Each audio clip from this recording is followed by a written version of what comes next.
morning. Hi, everybody. Welcome back. Good morning, vlogsters. Happy Sunday. Happy Sunday. Okay, let's switch. I have this really cute video I had to shoot yesterday.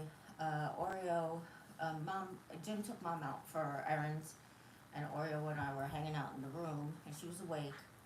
So she does this thing where she lays across my body. Oh, you forgot to hit me. Sorry. Yeah. With a button. Um, hey, I told her stop skipping the things. I have no money. No, I'm just kidding.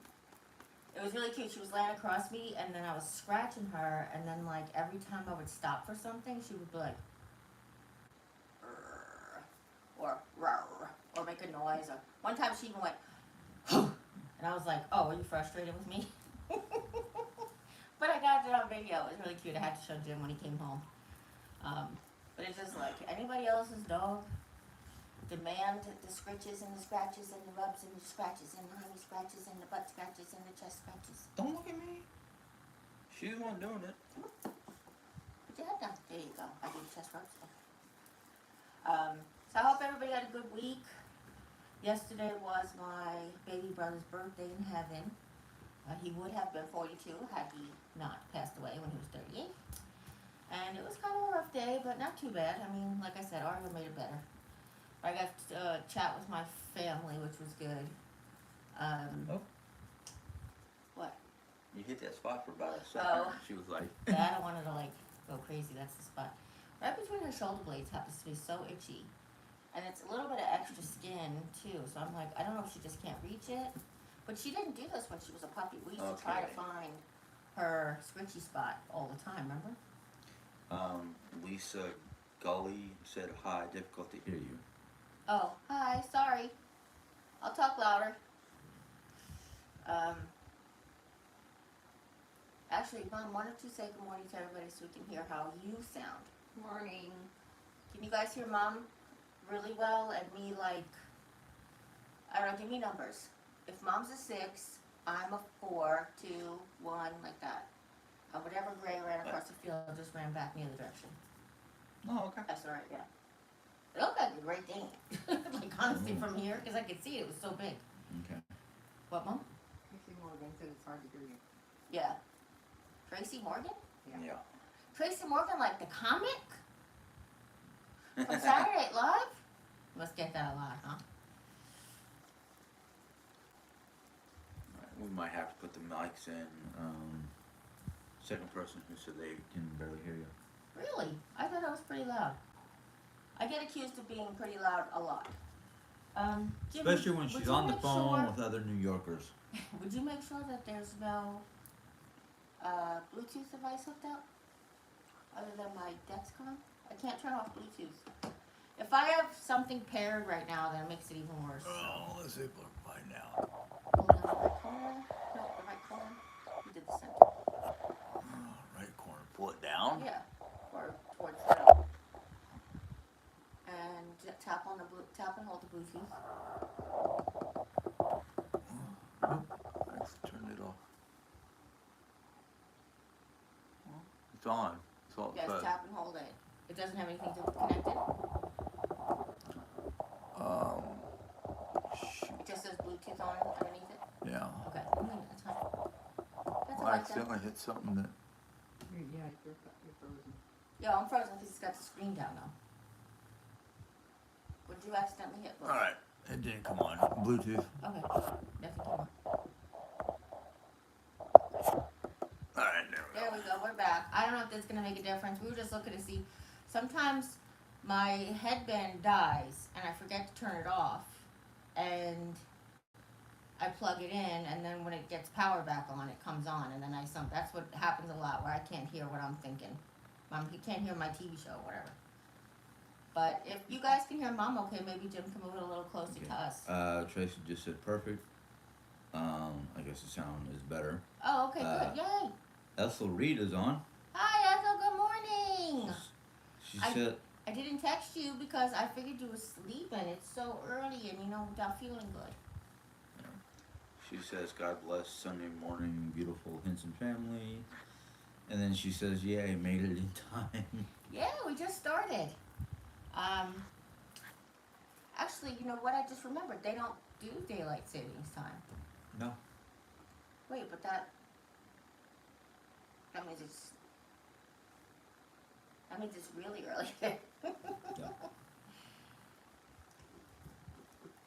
Right here, is it, G? Oh yeah. Right here, is it, G? Her whole. Aw. Do the ham hocks? I do the ham hocks for you. You want to do right here? She is gonna go see the vet for her flea medicine and her distemper and her rabies backup booster thingies that she's supposed to get. Which I didn't realize we missed an appointment.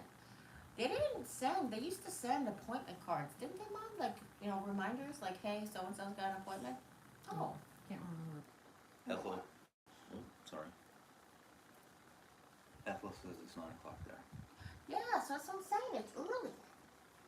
Hope you're feeling good, sweetheart. If you want to, if you feel good enough to tell everybody, we'd love to be able to talk to you how it's going.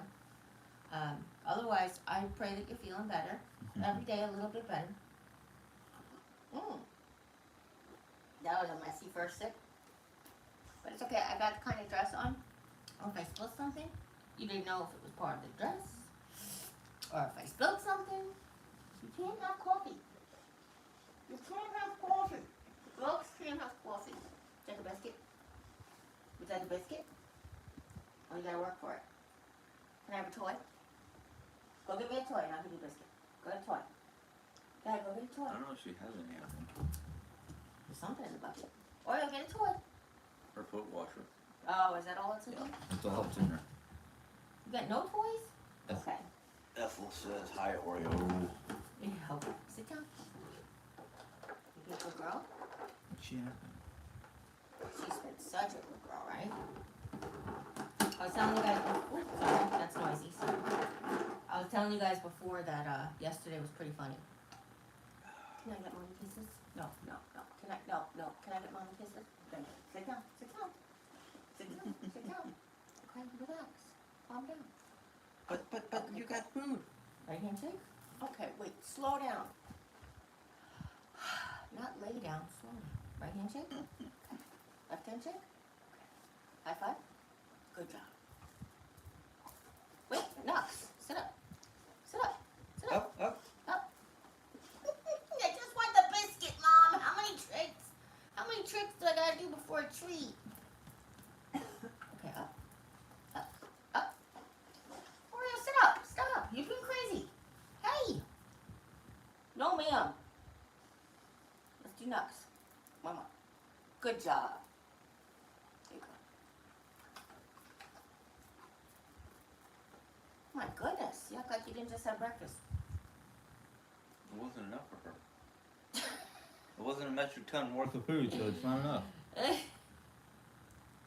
Yeah. Katie Cat and Callie says good morning to the Hinson family With K's. in chat. Yeah. Good morning. It's KC, like.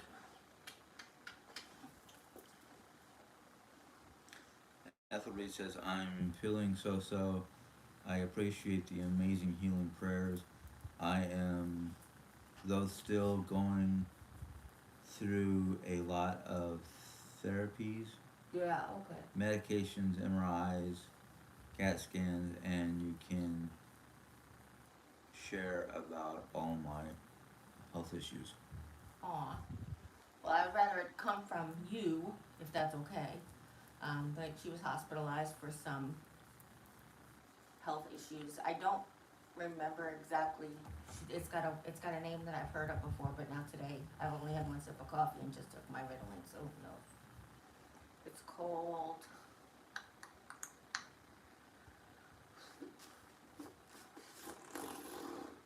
A medical term that I'm sure Mom knows in 2 seconds. It's not faux. It's, what do they use in medicine when it's like fake, but it's not fake? It's like A water pill? no. Pseudo, yeah. Pseudo.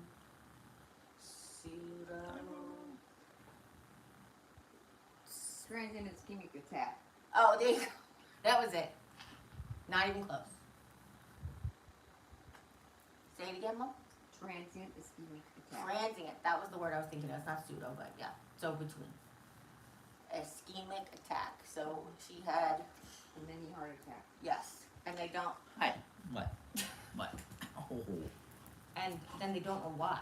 And that's the thing. That's what all the tests are doing. It's just so prayers are very much needed. Oreo. Oh, just trying to get comfortable, Dad. Thanks. Yeah. Well, trying to make me uncomfortable. Oh, she's okay. She just wanted my stuff. Head on your foot. No big deal. Well, she does that a lot. No You- biggie. Usually she's like laying on her stomach in her head. Yeah. Over But my Mommy's got ankle. her ham hock, so. Can we stop? We just have Dad do chest rubs? Alright. Alright. Whatever. This week, we didn't have any appointments. Did we have any appointments? No, right? You had the one in St. Louis, you canceled. No. I didn't cancel it, but yeah, I didn't go because I had diarrhea. I didn't think anybody And knows then about I had that. We didn't go at any appointments. I thought I had an appointment today. I don't know. No. I know I had an appointment last week. I had the same diarrhea from last week that I had before my birthday came upon me again. The same kind of days. It was what? Oh, that's right. It was wound care. Wound care. I couldn't go to wound care, and I didn't go to the city because of the Right. diarrhea. Right. And it was weird because I said to Jim, I'm like, what is it about Wednesday and Thursday? And I did realize that I take my Trulicity on Friday. So it is possible. It could be like a whole leveling or disleveling of like the amount of the way your body processes the blood sugar. If the Trulicity is wearing off at the end of the week, which is possible, then I'm having to supplement with more insulin, which by the way I have to take a shot because I was high this morning and I don't know why, but okay. I know stress has a lot to do with blood sugar levels, and I also know that infections and stuff. So I don't know if you could tell that I'm kind of getting like a sinus infection. I actually kicked poor Jim out of the room last night, not on purpose. I was snoring so bad, and I woke up this morning with my sore throat because my throat was sore because I ended up having to be a mouth breather last night. But it's, my biannual sinus infection, I guess what it is. So that could be what's causing the elevated blood sugar. Because I actually ate pretty healthy last night for dinner. Yeah. I had the Nordic chicken salad, which I love, and it does have a little honey in it, but not enough to usually do anything to me. All the other flavors and food groups make it better. And A What bit else? of honey, a little bit of mustard. yeah, and then we had some of Jim had made Mom's recipe of hamburger helper from her cookbook. And Not hamburger helper, sloppy I'm sorry, Joe. Sloppy Joe's. I'm sorry. You know, it's really weird because I think you called it hamburger helper yesterday, and it I think I did. stuck in my head like that was what it was. It was Sloppy Joe's. I'm sorry, but I was craving stuffing. Don't ask me why I was craving stuffing, because I don't know. I really couldn't tell you. As a side dish as a family, we used to have stuffing a lot, like not just on the holidays, because it was inexpensive side dish, especially when it wasn't Easter, Christmas, or Thanksgiving. That was the word I was looking for. It was just one of the things that was in the rotation at my house. It was like rice-a-roni, mashed potato, flaked potatoes. Because my dad, when he worked, he would cook, but he would, like if we didn't have, basically it was a budget side, basically, let's put it that way. We would do flaked potatoes, rice-a-roni, macaroni and cheese, some Oreo. sort of pasta side. Hey. Or stuffing was one of the big ones we Hey. used to do quite often. And because they were easy, when you're a kid and you're learning how to cook, you do the easy things. There's a popular video going around that people are duetting about, like, Gen Xers and when did you learn how to cook? Like, how old were you when you first learned how to cook? And I'm like, cook or help prepare meals is two different things. Like, cooking requires the stove and the oven, but I made meatloaf when I was like 6 or 7, like put all this in there and mix it up, and I would shape the meatloaf into faces. I would sculpt the meatloaf when I was little. So, but I didn't actually put it in the oven or take it out of the oven, mostly because we had a double wall oven. I couldn't reach it at that age anyway. So, same thing with the stovetop. I couldn't reach stovetop when I was 6 or 7. Um, and funny enough, I was allowed to bring the chair up to the kitchen sink to do it up to the oven to cook. So, it is for this. Oreo. Settle down. But the same thing with roasting a chicken. You know, we were taught how to prep a chicken. Like one of the very first things you learn after meatloaf is how to dress a chicken.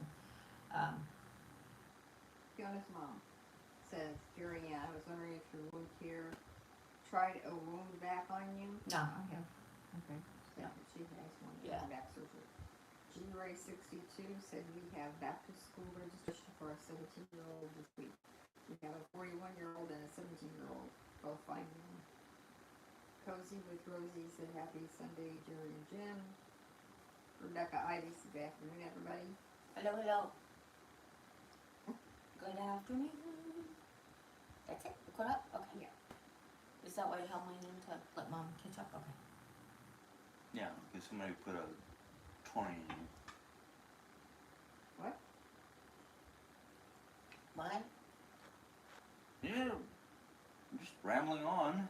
Well, it would come up there if it was a super chat.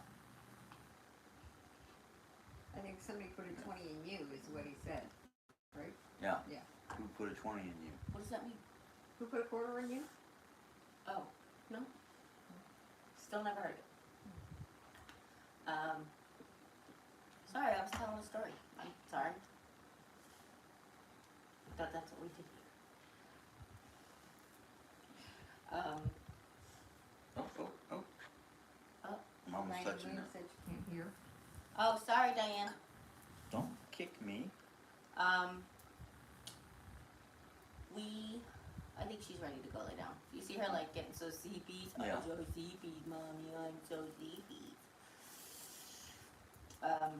But I think that we have the whole thing with the digestive system situation worked out. I think what we've decided to do is to not take the extra assistance on Wednesdays and Thursdays as it's getting closer to Trulicity Day. For assistance, I usually do a senna, 2 senna in the morning, and Relax in my coffee. So what we're doing is we're not having them on those days. But right now I haven't had them in a couple of days since then because I didn't want it to just make it worse. But of course I don't want to go too far in the other direction either because then you can't catch up. Stretch! Oh yeah. Oreo, wanna go see peas? You go in the crib? You wanna go see peas in the crib? Go sit. Go Go see night. Banana? Aw. She's like, not without somebody. Yes. What can I do for you? Anyhow, when did you guys first learn how to? If you're a Gen Xer, I should say, but even if you're not, just tell me what year you were born or whatever, and then when did you first learn how to cook? I'm curious. There's a couple of things on there. It's not just learn how to cook. It's like when did you first start babysitting? When did you first get left home alone? When did you like all of these different things that we did that kids just have no idea about? You know, those types of things. Let's see here. When did you first don't go to the store by yourself, cross the street by yourself? Oh, Those were those geez. things. I was doing that back in Germany. Well, that's different. Germany, like, you know, what is 5 people Yeah, on the that road twice a day? What'd you say, Mom? That was, yeah, it was a little bit different than the housing. Yeah. That was another thing that meme doesn't really, or that soundbite doesn't really touch base on is like where you lived. You know, like if you were in the city, like Sharon will tell you about like going to the corner store because you didn't have to cross the street. I lived across the street from a delicatessen, and I was first allowed to go by myself when I was like just turning 7. But then I learned the whole right on, you know, like cross the street and watch for cars. I had the crosswalk thing, and a guy made a right and almost hit me. And then I was like, not got in trouble, but my parents got scared and were like, well, we'll wait. I'm like, but I didn't do it. The guy made a right on red and almost hit me in the cross. I was in the walk on, you know? So anyway, it was just funny. It wasn't funny, but I just read a thing. How many times did you almost die and you didn't? Let's see, I almost fell out of the car going over the Long Beach Bridge when I was 5. That's a vivid memory that will never leave because all I do is I see down. So in the middle of a drawbridge, there in New York anyway, it's graded. So that's exactly where I was, and the door opened to my mom's cab, and I was 5, and I was in the front seat. The door opened, and I fell out, and she grabbed me, and I sat next to her like this the whole rest of the time. But I specifically remember seeing, that was the first time I knew there was grate in the middle of the floor. I thought it was all cement, because when you're coming over it, you don't know. And when you're 5, and then almost getting hit by the car there. Actually got hit by a car once, but it was kind of weird and funny and a joke, but not really. So I was working at Calling All Kids, and it was the summer camp program. So I had on very vibrant orange shorts and a white top with orange and basically pineapples, like tropical fruit, little tiny pictures of tropical fruit. And I was at the edge of the cars trying to cross the street, and a guy backed up and he hit me in the ass. And I was like, you did not see me? I was this big. I was like, you did not see me? What the hell? It didn't hurt or anything, but it was just like, what the? There's no way you missed this body. Were you looking at all? But anyway, it was just really funny. So it was the only time I ever got hit by a car, thank God. Ethel Reed said she's a 71 baby. I started babysitting at the age of 7, cooked at the age of 7, walked far in the dark to the bus stop, and would run into moose a lot. Oh, jeepers. And then she goes on to say, I was a latchkey kid, which didn't happen to wear house key on a ribbon. I'd have to wear the house key on a ribbon. Yeah, around my neck, under my blouse, every day. Parents wouldn't get home parents would get home around 8 or 9 at night. Hey, Nellie. Nellie says, wacky reporting here, LOL. Jerry, you had me cracking up trying to text me on your Apple Watch last night. Oh my God, did I really? Mercury rising. Did I fall asleep on it or something? Oh my gosh. She did last live, not last night. Oh, I thought you said last night. I was like, wait, okay. Sorry, my bad. That's okay. I'm glad that, because I played this game on the New York Times has free games, and one of them is called Connections. Basically, they give you 16 words, and you have to pick the 4 that match, but they do have other ones that can cross over, match, mean other things.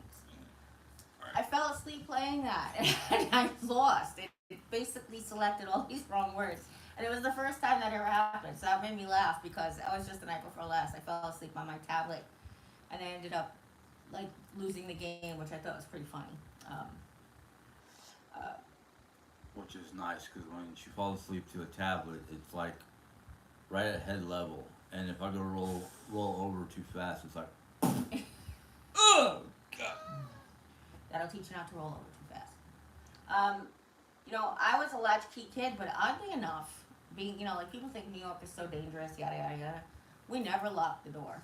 And we used to say it was because we were on the main street. Nobody's going to rob the house on the main street. That wasn't true, but it didn't. We just never locked the door. My house was like an open, revolving door. But I never had key. And part of it probably was because there were 7 kids. What do you do? Have 7 keys? Plus the 2 the parents would have, and my grandma, 10 keys to a house. You're just floating out there in the universe. It was probably safer. My mother probably thought it was safer to just leave the door unlocked during the day and keep it locked at night when we were asleep.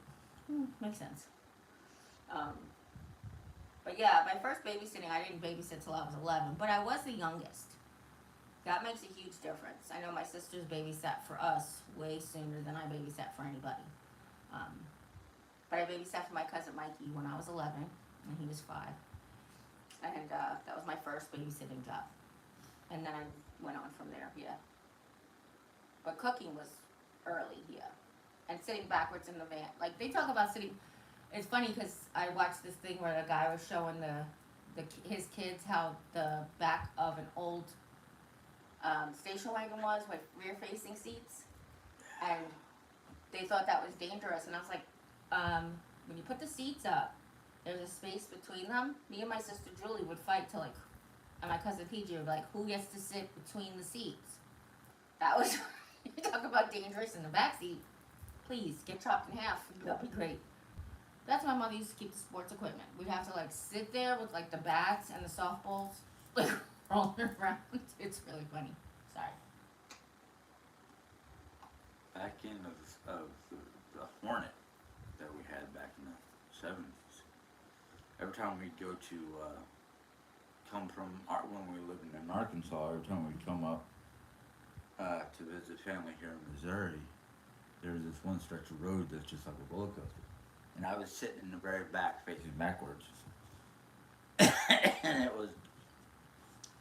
it was also the time where my mind started getting more like vivid imagination. And I can't remember exactly what I used to do back there, but it was like... Imagine you were getting chased. No, actually, I was imagining like I was in a B-17. Oh, okay. With a rear gunner. There you go. That works. Yep.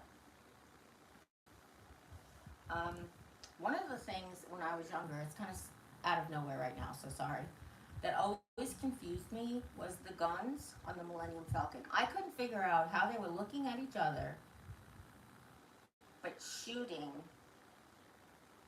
Like, the whole thing screwed me up when I was little. I was like, I do know it now, so just so you guys know. But when I was little, I was like, how did they both go this way and sit in their seats, but they're facing, like, they're back to each other? I was really screwed up back then. I really was. I was like, I don't understand what they did. Where are they on the ship, and what is going on? Well, that's easy to explain. Well, when you look at the ship now, but I was 7. No, even back then I understood. Oh, that's good. You grew up around gunning ships and stuff, so maybe that made more sense to you. Yeah, 'cause I mean, like a B-17, you got the belly gunner. Right. And then you got the top gunner. Right. But I didn't grow up like that, so. No. Yeah. In fact, I don't even think we watched war movies until I was a teenager. Nelly. Or I was allowed to, anyway. Yeah. Nelly says cute jammies. Thanks. It's Yeah. actually a dress from Amazon, but it's like a size small. But I have the need to get things that are tied around my chest to hold the bandages in place when there's like cheap tape. And that was tonight. Tonight was cheap tape day. Yeah. And not cheap tape. It's actually very expensive tape. It's skin sensitive tape, but it doesn't hold like. Alright, it doesn't give me boo-boos like the Metapore tape, but it also doesn't hold like the Metapore tape. So every once in a while I need to give my skin a break. So I use the cheap tape and a tight nightgown to keep them in place. If that makes any sense. She also goes to say hi, Sally, Jim, and Oreo.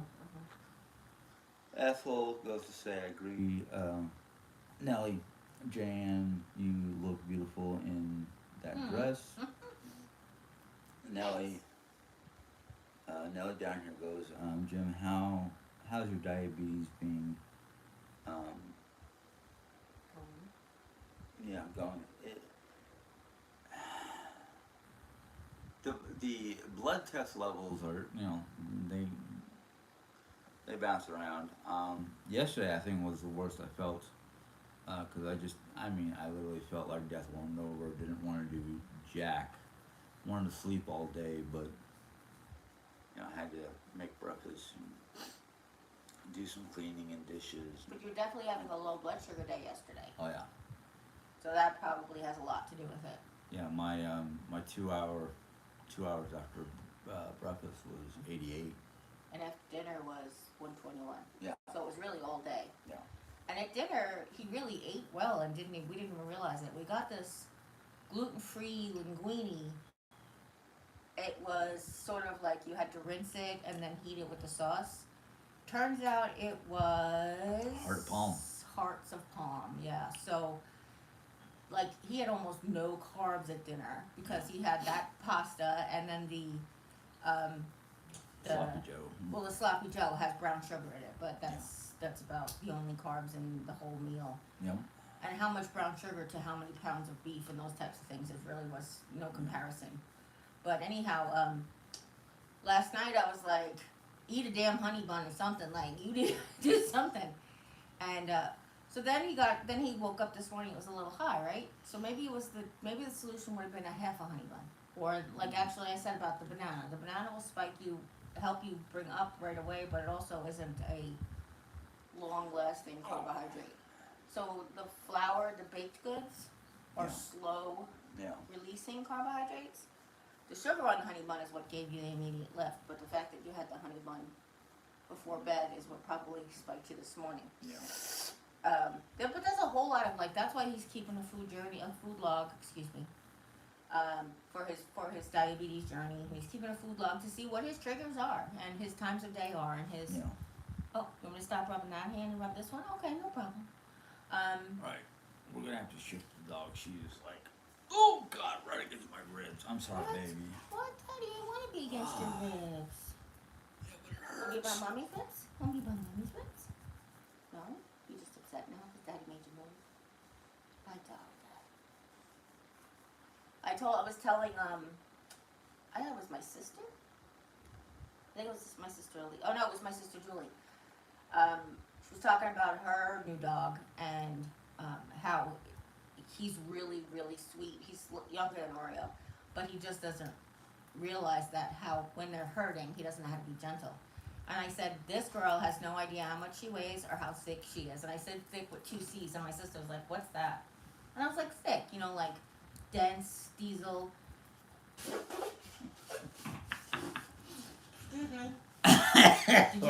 Did you want me to stop talking too? Let's see here. Trish Moore says, hi guys. Sorry, I haven't been watching. Been really sick. Oh, I'm sorry, Trish. Doing good today though. You both look lovely today. Thank you. And Nellie says diabetes is no joke. I'm worried about you both. Remember, I lost my little girl I do, sweetie. to diabetes a year ago. I did everything I could to keep her alive for 3 extra years. Very expensive. Sit. Oh yeah, down. Yes, the food part especially. Did you eat that whole pack of pasta? Even though it was hearts of palm? Yeah. Oh, okay. I mean, it was good for you. I didn't mean that. I just meant, did you leave any leftovers? It was just a big portion. No. You didn't think so? Oh, okay. Oh yeah, it was a big portion, but I was really hungry. No, that's fine. I'm good with that. I'm glad you did. That's fine. I'm good. Any way to get nutritious food into you. Disguise it in sloppy Joe, go for it. And here I am, I'm always like, can you just steam me a bag of something to have with this? And then 20 hours later, be like, you never brought my vegetables. Honey, I'm sorry. It's true, admit it. It's alright though. Yesterday was funny, he brought in dinner and he's like, you need anything else? I was like, could you make me some unicorn water? I like to have like a little flavored water with dinner. He's like, sure. Here comes the second course. No, unicorn, you need to make a unicorn? Oh yeah, no problem. I'm ready to have dessert. Can I just ask you, is the unicorn water sitting on the counter and just didn't make it in? Like, sometimes that's the case. Sometimes he'll make it and he'll put it down and he'll forget. And I don't blame him. I just think it's funny because somebody with ADHD can appreciate other person with ADHD's like task paralysis or time blindness or hyperfocus. And it's funny because we do. Okay, finish.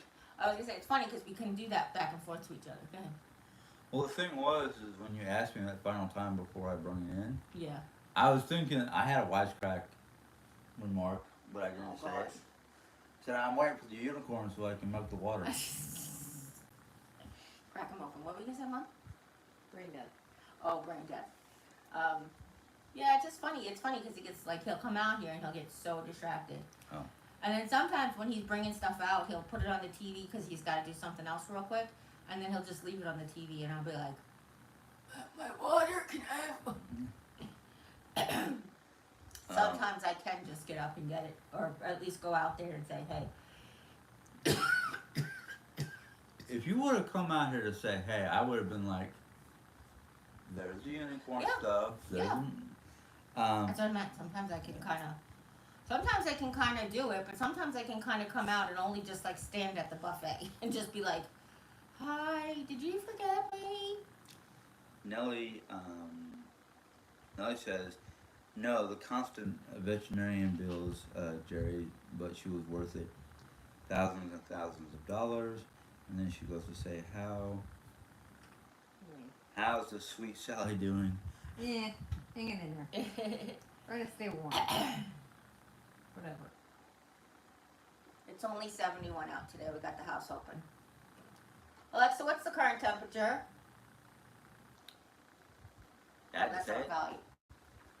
72. So now it's 72 out. Oh, it's only supposed to be 76 today. Okay. Yeah, we got the house open, but still, it's And still the- cold. And the Dyson on cold. Well, Dyson's just on fan. It's just recirculating the house air. It's just not on heat. You know, it doesn't make cold air. It just recirculates. It just cleans the air. But last night I woke up choking twice. I don't know if it was like an apnea episode or just the dry, like when I breathed in my mouth, just the dry thing. So, I asked Jim to turn it on before I came out because my mouth and throat were already irritated, and I was like, I don't know that I'll sound very good on the live stream. There's so many projects I like. I wish there was like a volunteer group that would come and help elderly, handicapped people do all the things that they need to get done, because that's how I feel sometimes. But like, could you just help me do this? Could you just help me do that? I actually reached out to a friend from when I was in the church, who like just knows a lot of kids, and I was like, or a lot of young adults, I should say. And I'd be like, do you know anybody who's looking for a job? And I might have a potential home health aide coming soon, so that's kind of cool. Well, not soon, but like when school starts. Might So- have one, depending on Social Security, I might get one too. So Oh, I gotcha. I don't know. Hi. Anyhow, Nellie says, any new plans on going forward with house renovations? No new plans, just trying to get all the steps done. Like, just one thing at a time, and, you know, we're moving slowly, like a snail, but yeah, trying to, you know, forget what's supposed to happen next and do the thing that you can do and do the thing, because you can't physically do the thing that you could have to do next, so what you try to do is skirt around it and do the thing that you can do. So it's a lot of that type of thing right now. Jim's physical activities, it seems to be like, I can do a project where I move something, then I have to wait like 3 or 4 days so I can move something else, which is fine. I'm not pleased. He's can do more than I can do, and that's fine. So it's sort of being spaced out a little bit more than normally. But we have a lot of things we're ready to do, you know, big moves, but then the problem is how to get all that stuff moved. That's why I was talking about possibly getting some volunteers from the church. I said, what if I bake a big double batch of baked ziti? I'll do one with meat, one without, and just invite a whole bunch of kids over. Just be like, we need hands. Would you like to help? Those types of things. So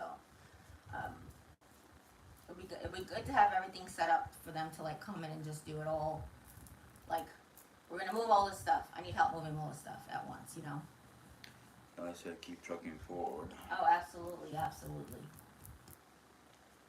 Abso-freaking-lutely. Right, Oreo? Just keep going forward, baby. Keep going forward, right? That's what? She's staying up, but you guys can tell. Can you guys tell that she's gotten like sleepy, or is it just me? If you first started watching the videos, you could see like she's got so like. But there's too much stimulus. Like people are like, you dog doesn't have to go down for a nap. There's too much stimulus out here for her to rest. I'm not gonna lie. Even when she gets so tired that she falls asleep, she wakes up so easy to sounds, smells, and is it just sounds and smells? Yeah, well, that we can't even see. Like, she can see things and hear things and smell things that we can't even see. And she'll wake up from a dead sleep and just like, brr, brr, brr, brr, brr, brr. And that's why I was saying about, that's what it is, it's sounds and smells. Because when she's asleep, she doesn't see anything.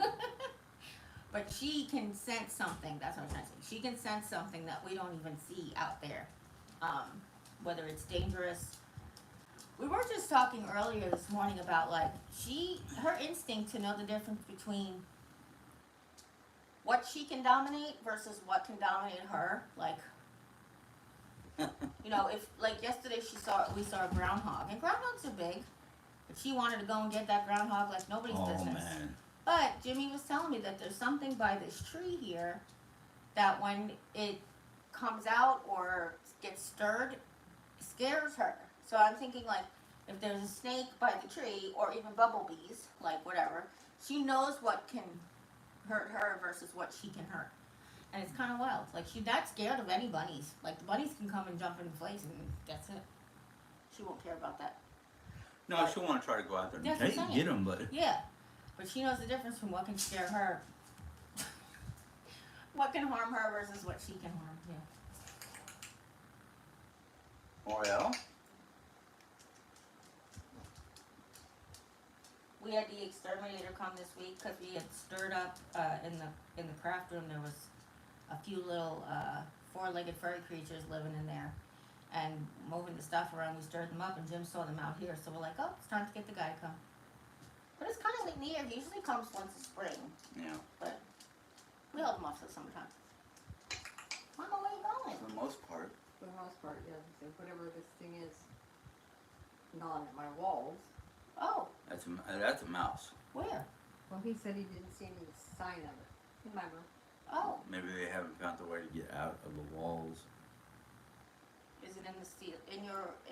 I meant the wall between the both rooms, Mom, or? No, the outside wall Oh, on my window. Mm, oh. Did you go out there? There's no shrub, there's no tree growing or anything, right? Okay. not there. She's chasing something out there. No, because when No I knock bug. on the wall, it goes away for a while. Oh, okay. I had to do that 3 times last night. Oh, wow. Nellie says, okay, why the heck am I the only one talking? And then she goes down here and says, I tell my 2 wieners no bees, they hurt you. Yes. I'm sure they want to play with them. Oh, we saw a picture I was supposed to share with you. Did I screenshot that? I don't know. It was on Temu, and I was playing a game, and they tell you to browse for free water. That's what it is. So I was browsing for free water and searching Viking, whatever. And a picture came up, and with that, I have to often zoom into the picture to see what it is. And it had like its little Viking helmet on. It was sort of dark, like a dark picture, and I zoomed in, and it was a wiener dog with a Viking helmet on. And Jim's like, you gotta share that with Nellie. But it wasn't the color of yours. It was the dark, like the black and brown one. Oreo, what's going on with you, girl? What'd you find? Got buggies? Oh, did you get it? Huh? You got it? Did you get it? She's good at that. I think she got whatever it is, and she's trying to like mess with it. Nellie says, I'm so confused about Temu. I'm new at it. Well, I will tell you that I know I mentioned this before. A couple of years ago, last year, I got my first order, and then I found out later that it was this company that rebranded itself so it could steal people's identities, blah blah blah. However, I have since then they've done like this. They're in like a safe check system, and basically they've improved their security systems, and they're no longer. They no longer seem to be doing that, or they're safe. They're basically back. They're on all the shopping, like the stores, the app stores. What had happened was the old brand that they were got kicked off the Google App Store because of um, their suspicious activities or whatever. So then I started just playing. A friend sent me a request, and I thought it was Mona, but maybe it was someone else. But to just like go play a game, if you click the friend thing, then you can play the game and you get free stuff. And if you've ever played any of these like quick fast money online, you don't need two credit cards. They look like you're gonna win like really quickly, and then it takes you 25 years to get the last penny, dollar, whatever. But I said to Jim and I said to my friends, I was like, if you have time, it's just like playing a game every day. The one I play is Farmland and then it's Fishland. And for some reason, Fishland doesn't come up on my phone app. It only comes up on my tablet app, which is very weird. But I share it to my Facebook, and that gives you free. Just sharing it to Facebook gives you water or food or whatever it is.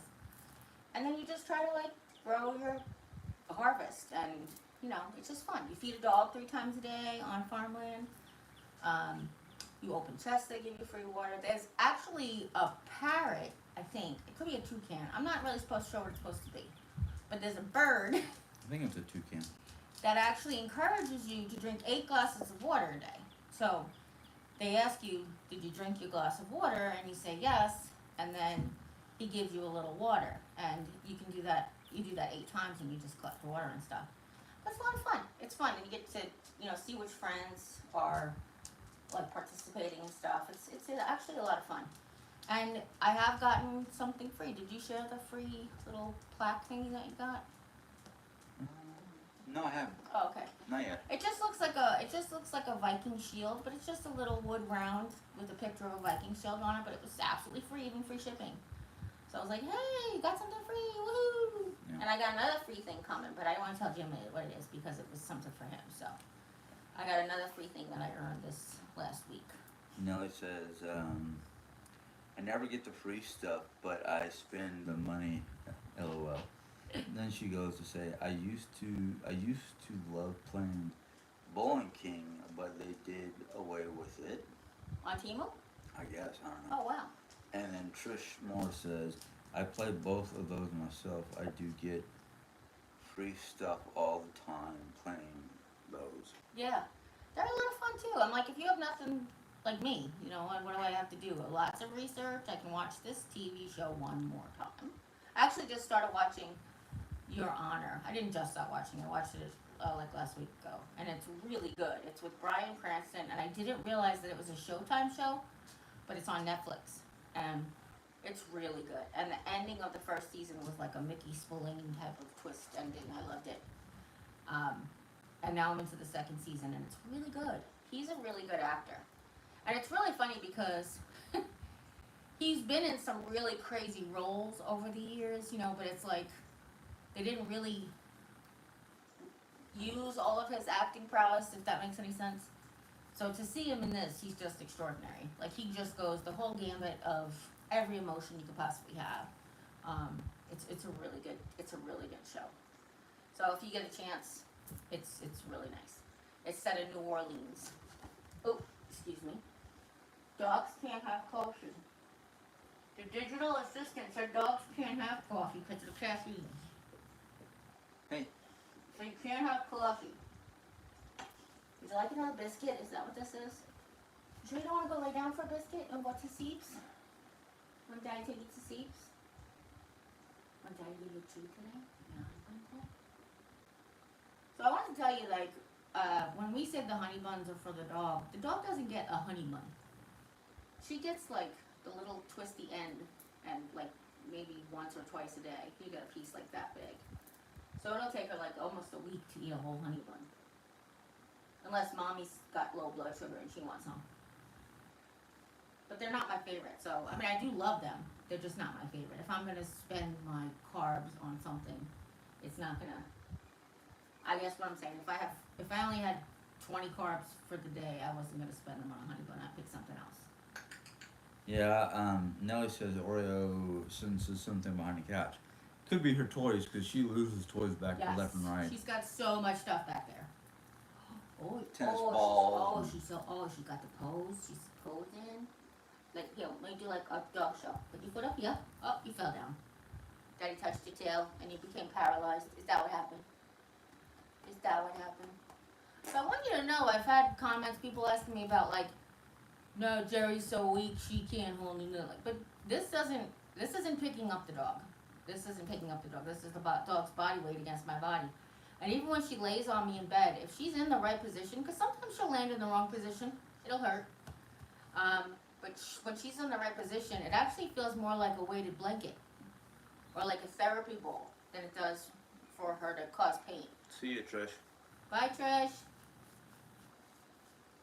Hope you're feeling better. Can't see you again. Can't wait to see you again is what I meant to say.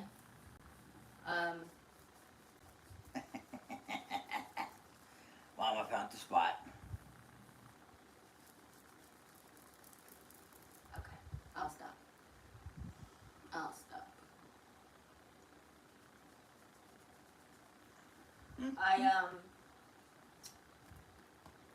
I'm kind of glad we moved the appointment because I want to try to get a ride to the city this time. And actually, I'm going to reach out to an organization because this doctor can only see me on Thursdays, and my spine and orthopedic oncologist can only see me on Wednesdays. So I wanted to see if they'll put me up in a hotel in the city, not only pay for transportation, but put me up in a hotel in the city, so I can actually just back-to-back appointments. You know, basically the two surgeons only have clinical hours on Wednesday, and this guy only has new intakes on Thursday. So it's not all the time. If I do end up seeing him for research purposes, then he sees patients on other days, but only tests intakes on Thursdays. So if I could get one of the organizations to help put us up in a hotel for the night, it would also help with travel, because doing that round trip to and from St. Louis or Springfield or whatever it is really does, it's very taxing.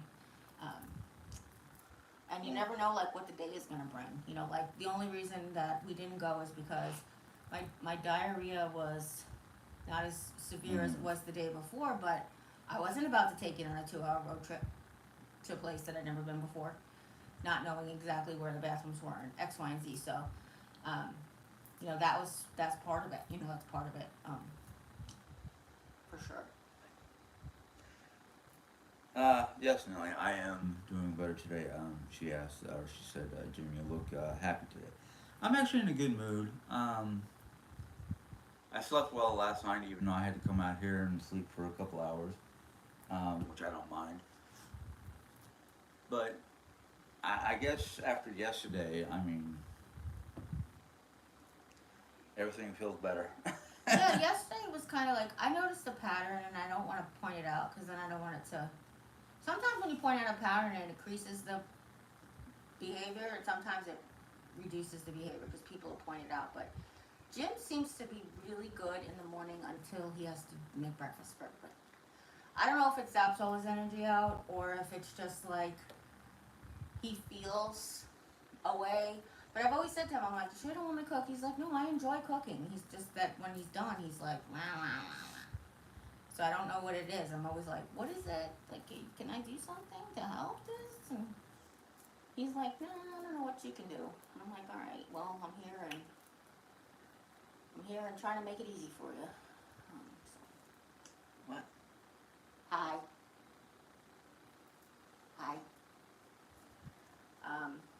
We didn't get to see the full moon last night because of the clouds. Yeah. We had all the cloudy clouds. It was actually at 5:17 this morning.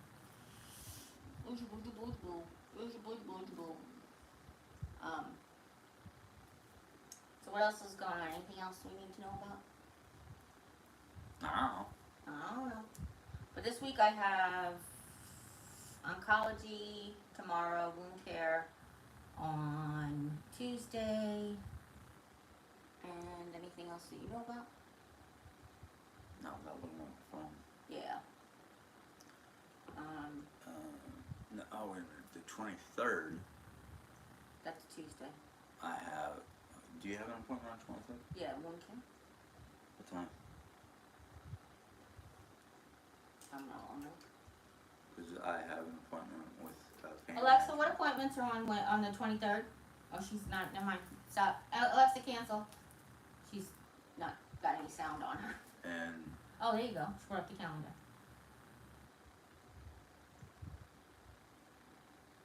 Is it on there? Do you see it? so, no. Is your appointment on there? Nope. Is wound care on there? Oh, what is it? What is it? Mailman across the street. Oh, okay. Oreo. Hey, inside voice. Hey, inside voices. Hey, Oreo Freya. inside voices. Up, softer. Come. He's okay. Come here. Come here. Come here. He's okay. It's okay. Look. Oreo. Okay. No. Oreo. What's the dog's name on the street? Bodie. Yeah, buddy. Look, Bodie's okay. Bodie's okay. He's not gonna hurt Bodie, okay? He's not gonna hurt the baby. You're okay. Look, Nanny's okay. Daddy's okay. We're all right. You did a good job letting us know. Come on. Come lay down. It's okay. He's just bringing us presents. That's all, okay? He's just gonna bring us some presents, okay? You can sit. Yep. Lower the tail. We're good. You can lower your tail. Keep lowering it. It's safe. Oreo, come here. Her tail is slowly going like. Your wound care is at 1:30 and my appointment is at 2:20. Okay. It didn't come up on the thing though? No. Huh. I wonder which calendar she's got. No. Alright. Oh well. Alexa, close calendar.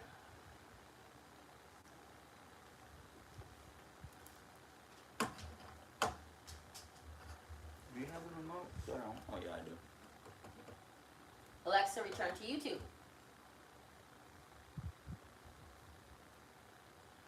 Oh, there we go. Nah. Our neighbor across the street.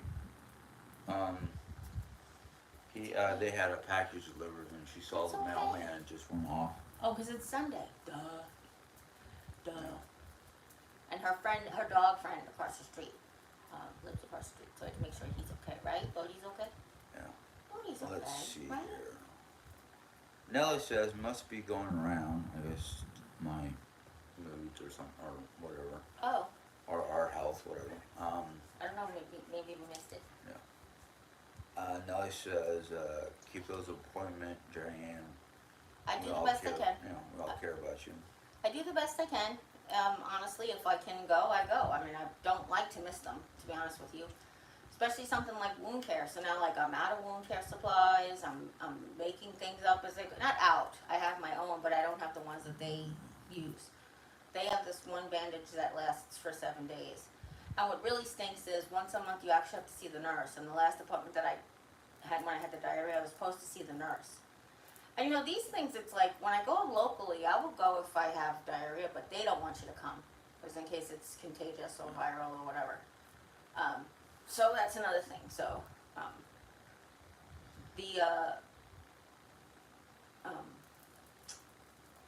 anyway, she's got this one kind of like bandage thing that lasts for 7 days, and we're out of it. Like, she always gives us little leftovers, like this. It's a big sheet, and she cuts this much out. We take the rest home in case we have to change it. But not being able to see her for 2 weeks, what it'll be between appointments, because you missed the one, then you can't get another one until next week. Then you're like out of that stuff, and then she's like, I'll put in a script to the supply place. It's like $12. I'm not buying that bandage for $12. I will just put my crappy bandages on and change them every day. And they're not crappy, sorry. They're ABD pads, just to like keep everything in. But yeah, actually the right side I hadn't had covered for a while, but I actually lost a scab yesterday, right? Because it was there the day before yesterday. I lost a scab and it started to bleed a tiny bit, but that's okay. So that's kind of good. Whenever a scab falls off, which isn't what you want to have happen, you want it to fall off when the skin's totally healed under there, but the scab fell off and it had a little bit of bleeding, but that's okay. The right side's almost completely better. So it's just the left side we're worried about. And actually the left side has a new boo-boo, which I don't understand how, but it could be from tape. So the part that I try to remind them is one of the reasons I use the ABD pad, because it's 5x8, right? So it's like 5x8. They put exactly that black stuff over the boo-boo, and then they tape it down. but all of that pink skin that's around there, or even white skin, it's brand new skin. And I'm so sensitive to the tape. When you take it off, sometimes you got a new boo-boo under there. So I try to remind them, but sometimes I get caught up in conversations, and they're doing things back there, and I don't even pay attention. So last time we left with just the black thing taped down, I have to remind them to please put the ABD over it to protect the other skin that's healing. So now I have a new boo-boo. It's not, I won't say it's new, but basically the one big patch was like this, and it shrunk down to here, and now this that was kind of healing kind of is out open. So there's like a piece of skin between this, cutting this big boo-boo in half. So it's kind of new, but it's also kind of been there, but like, I don't know. But it just aggravates me because, like, what else can I do, you know? Obviously wound vac. And one of the things I had suggested last time was, can I just be an inpatient for a week and just get this over with? Like, can we do a skin graft or something to make the boo-boo better? One of the things that we know that the pressure exacerbates it, so I try to lay off that side as much. But my hip, I think I've mentioned this before, laying on my right, it hurts my leg where my hip and my surgery is. So my hip doesn't like me to stay on my right too much, and then my back doesn't like me to stay on my left too much. I can't lay on my stomach, which I tried again yesterday, and boy, that was a big mistake. My back was like, are you effing crazy? Did you guys, like, do you remember doing banana boats when you were little, like you lay on your stomach and you grab your feet? And then when you were done, your butt was like sore for a little while because you stretched a muscle in a direction that it's not used to getting stretched. So that's what it's like when I lay on my stomach now. My stomach, I used to be a stomach sleeper exclusively. But ever since like finding out I had a spine thing and the doctor didn't want me to lay like that, blah, blah, blah. Every once in a while I try to lay like that and I'm like, oh my gosh, it feels just like I got hit by a bus or something. Nellie says squirrel, LOL. Oh. And then she asked, what's for dinner? It's basically a Nordic dish using a pork tenderloin, cheese, and sage, and I can't remember what else was in it. No, it's nothing else in it, but on it is, Yeah. It's on a bed of, Arugula? no, it's on a bed of, you serve it with arugula. It's cooked on a bed of the red onion, Oh, yeah. fennel bulb, which we substitute bok choy, right? Because we can't find fennel bulb around here. Right. And not pears, right? No, not this one. You sure? For sure. I think you're thinking of two different recipes. No, well the pork is roasted on something because I always take that and I put it on my arugula salad. Like I always take the juices and stuff, the onions and stuff, and I put them on my arugula salad. Fennel bulb, onion, firm ripe pear, Yeah. or Pears. balsamic vinegar. So it's roasted on this bed of goodness, and the juices from the pork leach out, and then I put that over my arugula, which is so good. Similar to a recipe that I found where there was a roast pork. It was like some kind of salad, and it was roast pork on a salad, and I was like, what? And then I realized, duh, we already have that. What we do is we roast the thing, but Mom doesn't get sage. She just gets cheese. I don't even know if you're gonna want cheese today. We'll talk about that later. Yeah. Yeah, cheese is okay today. Okay, good. It's Havarti, right? Yeah, I have to run out and get a few things. I was just gonna run Aldi's for eggs and I forgot what else I was grabbing. From Aldi? Yeah, More cheese? You didn't? yeah, more cheese. Did you eat all the cheese last Yeah. night? Yeah. You forgot the recipe was today? Yeah. I was afraid of that. Because we didn't get the halloumi cheese, right? No. Yeah. Okay. The other thing we've used instead of halloumi cheese is actually what's the Mexican cheese? I don't remember. Queso Cojito? Blanco or something like that. Oh no, I thought it's like the, Yeah, it's a wheel. yeah, it almost looks like feta, but I don't think it's queso blanco. That's queso is melted cheese with the queso is queso, like it's Okay. cheese dip, I guess. I don't remember. I thought it was called cojito. It's like Ethel knows. Ethel, are you still here? What's the crumbly round white cheese? Mexican cheese. Okay.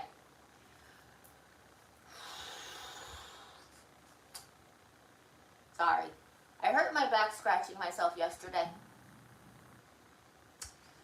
I did, and I actually texted my sisters. I was like, "Do you ever throw your back out scratching your leg?" And they were like, "Oh my gosh." Ethel left. Okay. Oh, she did. Okay. Yeah. How do you know? She said goodbye. No. Nelly. Nelly thinks she left. Oh, okay. Sometimes she just sits in the chair and pauses the live and watches it later. She just go potty or whatever. A lot of times, I don't know if you guys know this, which is so sweet and I love it. She's on we're on Snapchat together, and she'll do a little video of her watching me. She'll be like, "I got my coffee." Like usually, if she catches the live afterwards, she'll sit and she'll be like, "I got my coffee, watching with my Jerry," and it's just really sweet when she does that. So I appreciate that so much. I feel like out of all the people that I'm like been in her home the most. Like I know that sounds silly. I know I'm in everybody's home while you're watching me, but I feel like Ethel says queso. it is like. Am I saying it right? Cotija. Cojita. That's how I thought. That's what. Cotija. Yeah, cojito. Cojita. Wait. I-A-J. IJA. Oh, cojita. Yeah. Cotija. Cotilla. How do you say it? Write it out the way I'm supposed to say it, like I'm a white girl. Tell this gringa how to actually say the word. I always thought it was called cojita, the cheese, but I guess it's not cojita. But it's got a T in it. So. Cotilla. Cotilla. Cotilla.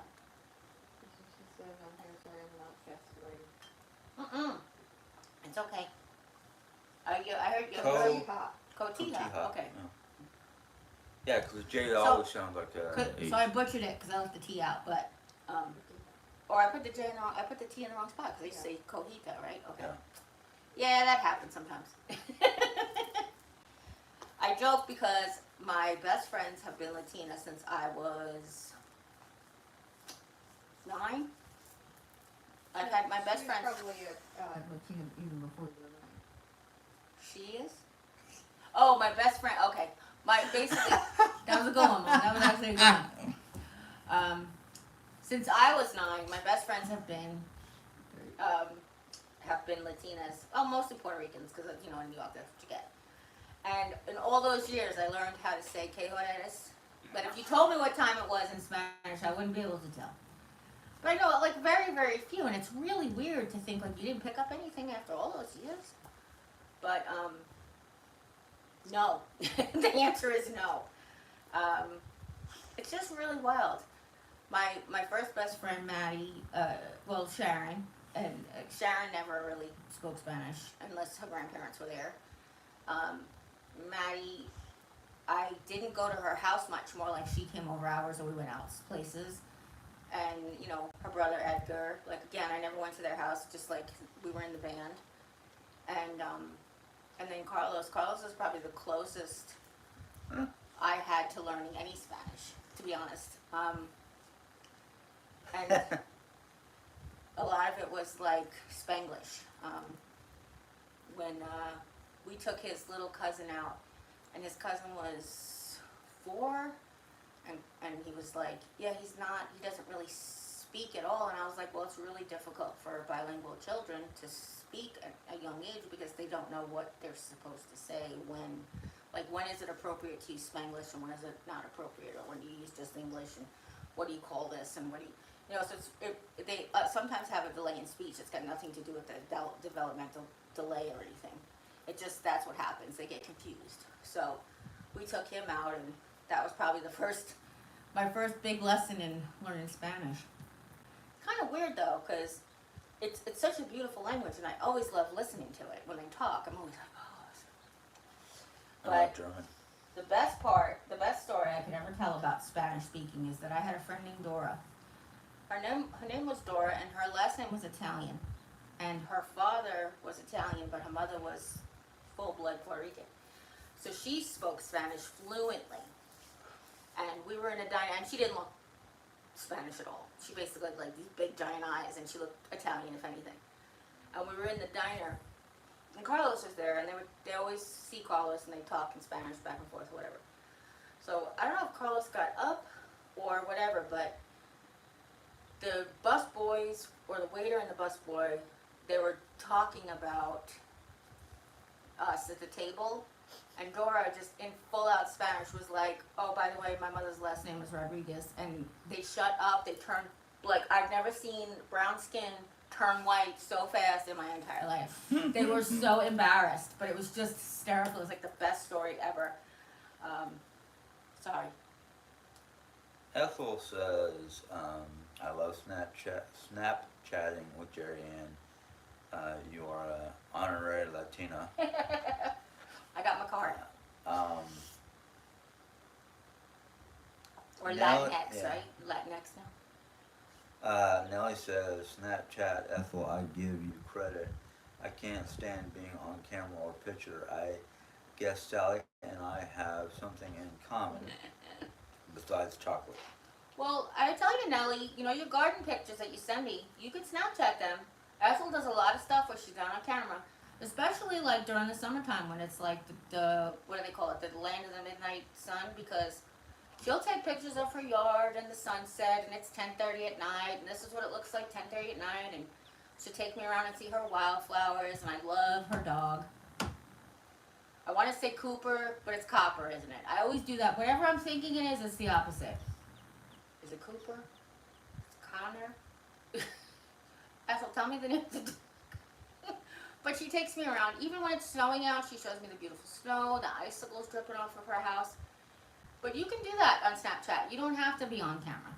Ethel's beautiful. I'm sure you're beautiful too. You just don't want to tell anybody about it. So I love seeing her face, obviously, but also just her environment. That's why I said I feel like I've been in her house more than anybody else's, because of how much of her house I've actually been in. The other thing is, Ethel also shares a ton of stuff on Instagram, which I love her, and she's got the best. I don't know what comes up on her feed that doesn't come up on mine, but she's got like the funniest stuff, and then the most poignant. A lot of indigenous people videos, like she does like a lot of indigenous people videos, and they're, oh my gosh, she did a reaction, there was a reaction video she shared the other day. It was an indigenous man watching something, and then like had the most surprised look on his face. I shared it with you, didn't I? Like, what did she say, like how or something? Like Yeah, the person, something and he like was that. like what? Like, did she just say that or something? It was just really funny.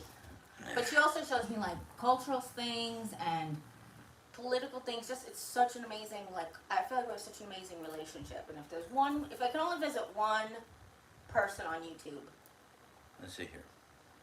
she would be the one. And not just because I want to go to Alaska, just because I feel like I've already been to her house and I feel like I'd be comfortable right away. Nellie says, Jerry, you've seen the flower and wieners. The flowers and wieners. You don't need to see this mug. Ha ha ha. Ethel says, my dog is Khanner. Connor, okay, good. Connor. So I know I have these in my head, and I didn't know it was with a K, so that makes it easy. I'll never forget it now. So it's like like the Wrath of Connor. I got it. Connor, actually. It's N-A-H, right? Like Hannah with a K at the beginning? Yeah. Oh, E-R, okay, good. That's cool. Like the Wrath of Connor. Anyway, now I'm not going to forget. For some reason, I had Cooper and Copper stuck in my head, but I feel like maybe that's somebody else's dog. I don't know. What, you don't want me to pet your chin? But I was close. Started with a cut and ended with a right? I was, no? Alright, just a little bit. Okay. I feel like I gotta go get this little girl down. Let's see here. What's my Nellie says Ethel has a different name. Is a different name for a dog. Karen K says, that's not true, Jerry. Bilingual children actually talk sooner and Well, not all of them. can differently read the rooms. Not all of them. My experience is very different. And that was one of the things that I told him about. I mean, I guess it depends on the parents and the upbringing. Right. So his parents exclusively spoke Spanish at home. It wasn't until he was going to pre-K and stuff where he learned the English. So that's why we took him out, because I speak English and Carlos speaks Spanish, and we were trying to teach him more of that. But yeah, I mean, Ow. um, Bluegrass Lover says, Jim, did you put your hair into a man bun or did Jerry do it? Looks good. Jim did it, and it's actually a ponytail. Hold the ponytail up so you can see the. Oh, not that much. It just flipped up. Yeah, Jim. Now, yeah, I was going to you're going crazy. Just hold it up. He actually put it in a ponytail all by himself. I told him today should be self-care Sunday. Like we just like get him a haircut, trim his beard, trim his hair, take a nice hot long shower, maybe do your feet. Okay, I'm not. What? Ethel says, yes, Nellie, my son named him when he was 7 years old, and he named him after the Wrath of Khan Oh, because he was a Trekkie. you never stop being a Trekkie. Let's see here. Just saying, which particularly triggered me. Did you hear that Biden just said he's pulling out of the race? No. Go Trump. I don't believe that for 1 second. But as far as I'm concerned, I usually don't talk about politics. My concern right now with both Trump and Biden, both of them need to retire and let some new blood in that will hopefully do better than both of them, because this is one of the reasons why I don't talk about politics, is because with what Trump did when he was here for the first year, his 4 years wrecked the country. That's my Fake opinion. news And report. that's your opinion. That's what I just said, Mom. Okay. Fake news report indicates Biden plans to step down as president-elect. That's fake news. Yeah. Just want to let you know. But like I said, both of them need to retire. Well, I will tell you, as far as politics is concerned, I post a few things on my Facebook, which we've had quite a bit of very, very strong reactions to. But it's funny because my one friend is like, you have very ignorant friends on Facebook. And I was like, well, actually, they're mostly family, to be honest with you. Most of the people who have something to say about my posts negatively are family. And it's funny because they always come at you and say, like, this is what's wrong, this is what's wrong. And I was like, well, let me ask you a question. What did you gain out of the previous administration's 4 years? What benefited you, to be honest? Like, I always say, how did it make your life better? And they always flip it. Nobody can answer that question. I'm always like, I'm totally sincere. I'm not being sarcastic. I'm not being facetious. I really would like to know, you as a working class person in New York State, in New York City, how was your life better during 24 administration? And nobody can answer that question. A lot of people want to talk about the economy, but we all know the economy has nothing to do with the president. It has to do with the pandemic. And the pandemic was over, and the new administration took over, and of course everything was affected.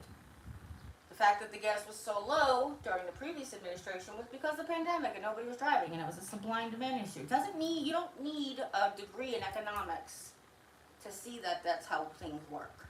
We all know, if you've ever even had a lemonade stand, it's about supply and demand. You know, if you're on a corner with 3 other girls selling lemonade, you're all selling it for a quarter. And who's got the best lemonade wins. If you're the only person in 20 blocks in the middle of a trail where people hike, and you got the only lemonade, you could sell it for $3 a cup. You know, supply and demand, basically. And that's what it was. The gas prices went down during the pandemic because nobody was using it, because nobody was going anywhere, nobody was traveling. And then during the pandemic, if people paid attention to other things, like what was actually happening, you note that farmers were in crisis because they couldn't get feed, because they couldn't get water, because they couldn't sell this, because they couldn't sell that. Food waste was incredible because so many farmers, commercial farmers, sell their wares in bulk to restaurants that were closed, to factories that were on limited supply of limited workers. Just so many things that you just know is like, you don't need somebody to tell you that this makes sense, because this is exactly what happened. You know restaurants were open, so you know all of those fruits and vegetables. Think about when you go to a restaurant, how much vegetable they use. They use vegetables because it's cheaper than meat, and they want to fill your plate with vegetables. So I do remember reading this one article about an onion supplier, and I was like, why don't we just go make all the French onion soup you could possibly imagine? You know, like, it just was crates and crates of sweet onions just sitting there rotting, and I was like, oh my God, this is so sad. And when you see that, you know that that's the case, and I've heard from farmers who couldn't get their feed, they couldn't sell to their restaurants, so then they had to, like, what do we do without meat? We couldn't feed, we couldn't buy feed because we couldn't feed the guy, because we couldn't find any transportation, and that guy wasn't working, and this guy wasn't trucking, and we couldn't social distance and all these things, so you knew it was going to roll downhill. Besides the fact that we lost 2 million people in the United States. Those 2 million people were 2 million consumers, were 2 million creators, were 2 million people paying into their taxes, or not, or whatever. Maybe half of them were. 1 million people paying into taxes. It's going to be affected. The big problem that I find is when people think that the pandemic was fake, or it was rigged, or, I love this one, it was a hoax set up between China and the Democrats. I'm like, well, what did the Democrats do to Italy? What does that have to do with the rest of the world? A pandemic means it's all over the world, not just here in the United States.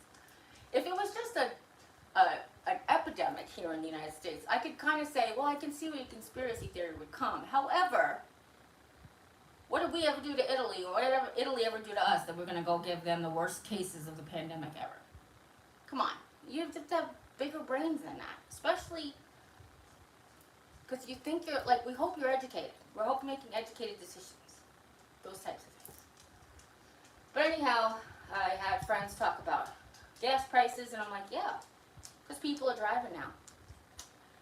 And one of the other things that people forget, and I posted a video, Katie Porter is a congresswoman who, it's called the no, it wasn't the Fair Trade Act, it was gosh, I wish I could remember it.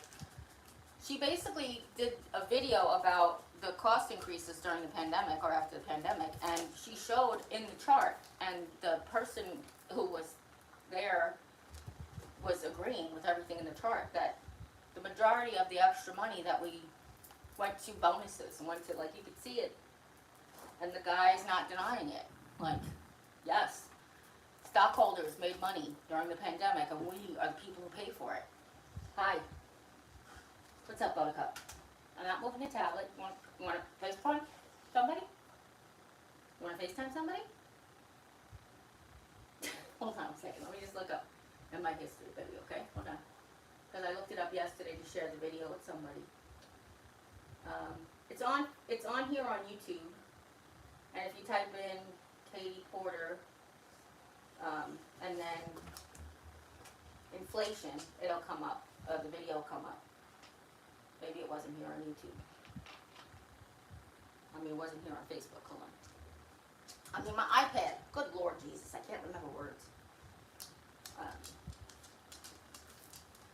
Anyhow, so there's a lot, like, look, I don't like that some of my, I do have extreme left people that I'm related to as well. And I don't care for the name calling in either direction. Stop it. So calling somebody an idiot or stupid or ignorant. Ignorant is different because that just means uneducated about. But I don't like those things. I don't like name calling. Probably as somebody who was picked on their entire life. Probably the reason I don't like name calling. But, let me see if I can't find the name of the, cruise how, Oh, that's just corporate greed. Hold on. The Inflation Reduction Act. That's when she was, Mom, what do you call it when you're trying to put something out there? You're, in politics, you're not footing it, but, oh. Proposing? Yeah, but I'm thinking of a word where she's like a strong advocate for. But yeah, so it was it's called the Inflation Reduction Act. And she's got this video here. It says Katie Porter proves how corporate greed led to inflation. And I don't remember who she's talking to in the video. Maybe I could put it on without sound and I can see who the guy is. But she's got a chart and it shows like before the pandemic and after the pandemic and how much things cost and how much labor costs and how much even marketing, like even those types of things, delivery of the product. Let me see if I can rewind to find out who the guy is. Well, actually, you know what? F it. What are they gonna do? Knock me off of YouTube? Can you?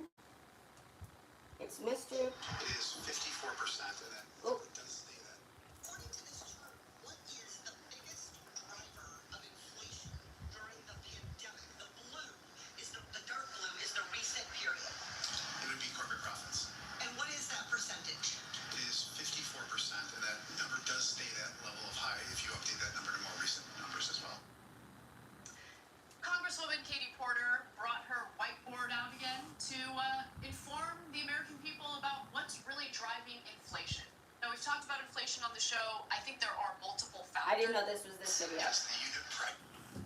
So over half of the increased prices people are paying are coming from increases in corporate profits. Yes, the unit price index is reflected in corporate profits as opposed to other costs. And how does that compare to historically to other periods of inflation or over other periods of economic time? It is reflected there, and in other analysis, it is significantly higher in this recovery. 11.5%. And what is it today? 53%. So I want to make sure everyone in America understands this chart. What is a unit labor cost? The cost of wages and associated work So costs. we could just wages. What is a non-labor input cost? A variety of things, including maintenance and investments. Okay, so I have to buy the stuff to make the widget. I have to have a factory. I have to keep the lights on. I have to hire someone to make the widget. That's this stuff. And this is what I add on top. So You know, I love don't- when she brings the whiteboard I didn't know out that because this particular our clip. education Shut system, up. I think, intentionally doesn't dive I didn't know this particular clip I grabbed was off of a news channel. I don't know what TYT News is. I guess it's a cable news thingy. But anyway, you could see that actual video.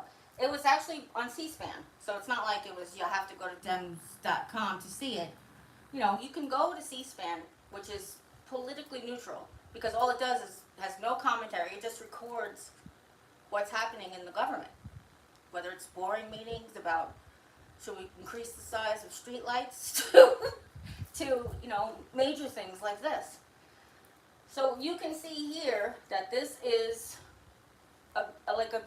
it's fact. It's not supposition. It's not who said, she said, who said. It says right there why everything costs more now is because corporate greed. Corporate profits used to be 11% before the pandemic, and now they're 55%. So not only can you not blame the president because he has nothing to do with inflation, but you can't even blame Congress. You can't even blame the Republican Congress. You can't even blame the Senate. No, it's nobody's fault. It's corporate greed. And to be honest with you, that was the previous administration. That's what he allowed. He said, let's make them make more money. Let's lower their taxes so that they can bring industry back to the United States, but they didn't. They just decided to pad their pockets more. We talk a lot about trickle-down economics in the comments and how Ronald Reagan, with all good intention, said, let's trickle-down economics. We'll make the rich people, give them a tax break so that they can pay their workers more, so that they can pay their things more, and they can have more to put back into the United States. But what it did was it just made the rich people hold on to all their money. I mean, you can look at the percentage of the difference between minimum wage and cost of living now as opposed to even 50 years ago. And people talk about that that's somebody's fault. It's nobody's fault.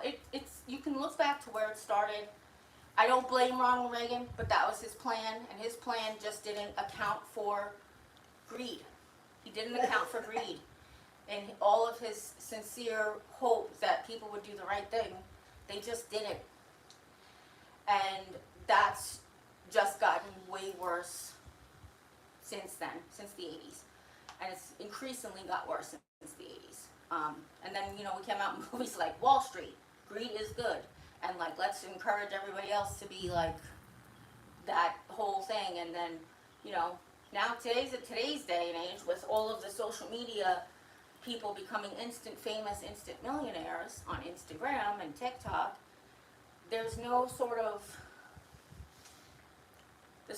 connection between work and value of money and those types of things. They're getting lost.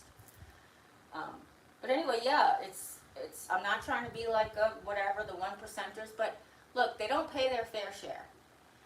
Here's what I always said to everybody about rich people, okay? My brother used to say, well, why should rich people pay more in taxes? I'm like, well, because they make more. If I have to pay 30% of my money has to go to support me in the country, like whether it's Medicaid, Social Security, Medicare, taxes, whatever. 30% of mine, why doesn't 30% of his money? So my brother would say, well, 30% of his money, if he had $3 billion this year, would be $1 billion. I'm like, I don't care. It's 30% of my money. A gallon of milk still costs $2.39 to me, as it does to the rich millionaire. Okay, gas is still $3 a gallon to me, as it is to the rich millionaire. But I'm working off of $20,000 a year take home, and he's working off of $2 billion a year take home if we pay our fair share. He still don't know rent. But they want to cap it. They want to cap how much money a billionaire can actually pay in taxes, and I think that's a bunch of bullshit, because they get all the benefits too. It's not just us who get benefits. I know I get a lot of crap about me being on Social Security disability right now, but I think people forget that I worked and put into the system since I was 16 years old. So like, I'm not getting something for nothing. This is money that I put into. I mean, you know, whatever, and my husband's put into, and you know, my mother never benefited from all the Social Security she paid into, because she died before she was 49 years old. And she actually didn't even, my brother didn't even benefit from it, because she didn't pay in enough quarters in enough amount of time. Like, she worked when she was younger on the books, and then she was a stay-at-home mom, and then when my brother got older, she worked on the books.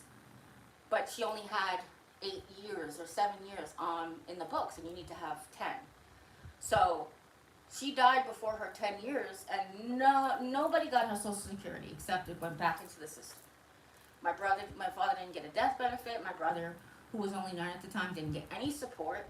And that happens more often than you know, just so you know that. That happens more often than you actually know. People pay into the system and die before they reap any benefits. So I hear a lot about that. If you feel one way about a millionaire paying into Social Security, his fair share, I know there's a cap on Social Security benefits, but I still don't think it's fair. Like, I still don't think it's fair that you're not increasing the wages of your employees and riding on their backs. And that's a big thing we talk about. Somebody posted, why should the guy flipping my burgers make $15 an hour? Because what the dollar is worth today versus what the dollar was worth 30 years ago. And he shouldn't be making the same amount of money when it costs 3 times the amount of money to live. When milk is 3 times the amount of money than it was 30 years ago. When gas is 3 times the amount of money and rent is 3 times the amount of money. Why shouldn't he make 3 times the amount of money? Why didn't wages go up as inflation went up? Which it should have, and it didn't. So it's things like that. And somebody had a really good point. If minimum wage should be $15 an hour, why should the Social Security go up? And it should. I 100% agree that Social Security benefits should also go with the cost of living, which it doesn't go evenly. You get a COLA increase, but it's nowhere near what the inflation increase is, type of thing. So there's lots of things on both ends, yes. One of the things that really bothers me the most when I talk about President Biden is that people don't have any idea who he is, where he come from, what he did. Nothing. They don't care. And they don't care. They only look at today. And they only look at today compared to what's going on today. And one of the things I did find out during this whole last election cycle that's going on right now is that the bad stuff that 45 did is no longer on the news anywhere. Like, I know I've seen it and I know I've heard it. There's no Mandela effect. But when you are that rich and powerful and know those many people, you can get your stuff removed. I mean, you can look in the deep dark web and find it, and I'll look back at people's old tapes and stuff, but it's really, really difficult to find. If you threaten to sue somebody for defamation of character, they're going to pull their stuff. It's just, they don't want to go through a lawsuit. But like the things that he said and the things he referred, we've all heard it, we've all heard it said, and did we forget how that, like, how silly he sounds speaking sometimes? The latest quote was how he broke more records than Elton John. I'm like, what is he talking about? What he was talking about was how many people were in the arena that he was in. That Elton John filled the arena, and he broke more. I had no idea what it was about, though, at first, because I was like, how do you break more records than Elton John? But anyway, it's just stuff that goes into these tangents, and I don't know. It's just kind of, people forget that. But anyway, if you guys don't know, Joe Biden was born with a very, very severe stutter, and he has learned to navigate life, learn how to speak. But just like anybody with a stutter, when they're stressed out, no matter what they learned, no matter how they helped, it'll come back. 1:30. And people talk about the pauses and stuff. If people have stuff to say, you can read it to me. Stop. I can't. Oh, well, you want me to read it? You want me to put my thing on the tablet and read it? Well, I just was gonna say, I tell them his story whenever they complain about him. I said he was accused of being too young when he became a senator, and he was elected into the Senate. And on his way moving down from Delaware to Washington, D.C., his wife and 3 children were in a very severe car accident. They got hit by a truck, and his wife and his baby daughter were killed instantly, and his 2 sons were critically injured in hospital. And here is this single dad, Catholic, very religious, believes in prayer, who had to raise these 2 boys as they go through the healing process, while he's grieving the loss of his daughter and the loss of his wife, while he's becoming a senator, finding a new place to live, and finding a new job to navigate. And he has worked in service of this country and this country's people since, I think that happened in 72. So just about as long as you've been born. Right? Yeah, so. I think it's 72. How old would it have been in 72? That was 52 years ago. He would have been 20. He would have been 30. He would have been 30. So maybe it was even before 72. Anyhow, somebody mentioned one of my subscribers, who's no longer going to be subscribed to my channel, I guess, got in the comments and mentioned that she'd rather forget about all the things that former President Trump has done, that she finds demoralizing because of all of the demoralizing stuff that was on Hunter Biden's laptop. And I was like, but you do know we're not voting for Hunter Biden, right? Like that. And you guys forget quickly how much trouble that Don Jr. was with all of the Russian affair stuff too that got washed with his dad being president. So I think it's kind of like tit for tat, but you don't want to tat. You don't want to tat. You just want to point and thing. It's very difficult. It's just educate yourself. I educate myself in both halves. I don't watch Fox News anymore because I don't have cable. But I do watch Fox News on YouTube. I do watch clips, Fox and Friends, the morning show. Like, you can get enough there. And I do this because I want to know what they're telling you. And I realized back in 2016, when I started, that they don't tell you the bad stuff that's happening with the bad Republicans. They only tell you the good stuff. And they tell you the bad stuff that's happening with the Democrats, even whether or not it's fact or true or supposition or whatever, rhetoric or whatever you want to call it. So I felt like really strongly about like voicing this like education, voicing this knowledge. But like my family members, I feel really bad. They're young, and I don't know how living in such a place that is such diversity and being so young and growing up with so much diversity, even in our family we have such diversity in our family. How you got here, like how did you get here with your thought process? And I realized it's the older generation that's influenced them so much. Most of my cousins, no, is that most? I wonder where I fall in the line. Hold on. There's 22, there's 23 of us, right? So it's Ellen, Christine, Rob, it's Mimi,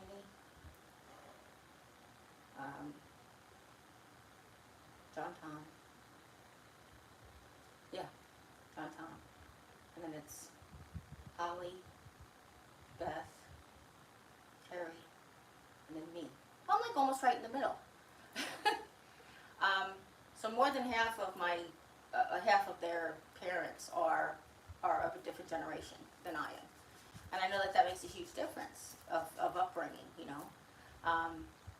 But it's just weird. It's weird to think like you're so young, and even our family members are so diverse in our family, you know. And people are like, how do you think he's a racist? And I'm like, well, let's see. There's two big borders to this country. We're not going to focus on the one where the white people live. We're going to focus on the one where the brown people live, even though it's a lot less. But a lot more drugs are coming from the top because they're easy to get up there, and they're easy to come across up there. And there's so much stuff. It's like, how do you not think he's racist? Like, how do you not? He's not talking about sending dreamers back to China or to India. He's talking about sending the dreamers back to Latin countries. You know, it's just weird. It's weird. I don't know. It's just weird. Yeah. But I think that's just been like his upbringing. I think that's what it is. I think you hear something and you believe it because somebody you think you trust is saying it, and then you're gonna believe like it's true, but it doesn't make it true. Actually, there was a good quote from Booker T. Washington going around these days. It says, I'm not gonna quote it because I don't know exactly, but lies don't become truth. Oh, I'm gonna look it up because I had it on my Google yesterday, so it'll be there. Jim, do you have something to say? I would really appreciate you say it because I'd rather have this conversation out loud. This isn't your channel, so you don't have to worry about what you don't want to talk about on your channel, okay? If people have things to ask me or say or retort or whatever they can. I can't keep up with these people. Oh, okay. How about you, Mom? You got anything that they want to say through you? No? Oh, okay. Mom said no. Let me just look it up.